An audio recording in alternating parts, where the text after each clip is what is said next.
he would hold his tongue and say to his own tongue that speak good or remain silent.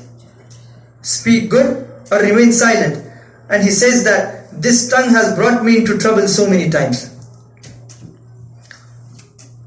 So my dear brothers and elders, Rasulullah sallallahu alaihi wasallam mentioned that a man may speak a word that pleases Allah, and because of it Allah raises him in status. And a man may speak a word that angers Allah Azza wa Jal, and because of it he is thrown into the hellfire. So imagine fasting on the day of Ashura, giving charity, praying tahajjud, but then you backbite, lie or insult someone, and it burns through your reward. And you're left with ash, thinking that you have a mountain of good deeds, but you're just left with the ash. So forget about the backbiting, swearing and slandering.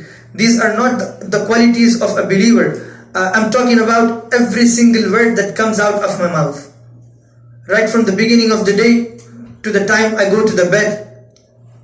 As Muslims, we are not free to say whatever we want. And we're not like those who speak without purpose, who hurt others in anger, or who throw words without thinking. We are the ummah of Rasulullah sallallahu alaihi wasallam, the one whose tongue was always truthful, whose speech was always gentle and kind, whose words healed the broken hearts. Subhanallah. So we need to train ourselves to be the best when we speak.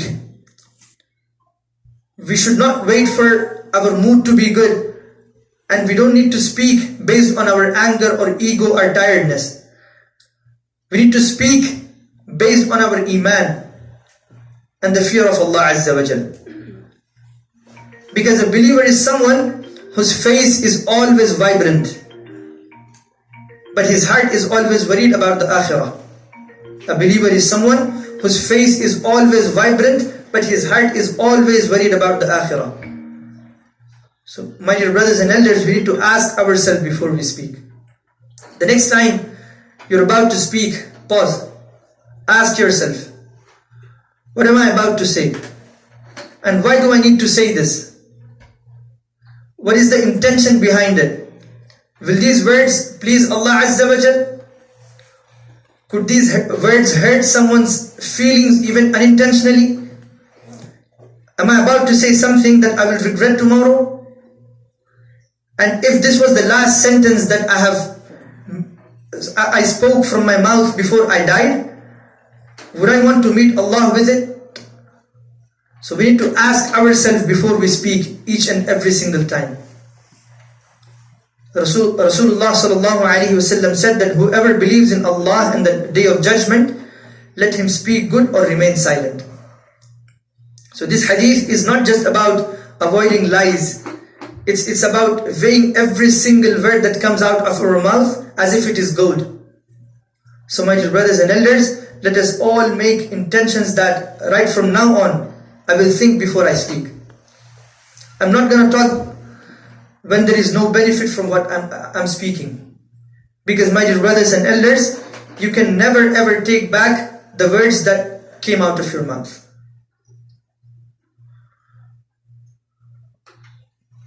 Imam Sufyan al-Thawri rahimahullah, he says that I have been repenting for one statement that I made 30 years ago. So he has been repenting it for 30 years. And it was not a lie or a curse, but simply it was something he said carelessly without purpose. And he regretted it for almost 30 years. So I pray to Allah Azza wa Jal that may Allah grant us the ability to safeguard our tongues, and may Allah protect us from His anger and make us amongst those who speak good or remain silent. بارك الله لنا ولكم بالقرآن العظيم ونفعنا وإياكم بالآيات والذكر الحكيم إنه تعالى جواد كريم ملك بر رؤوف رحيم ورب حليم.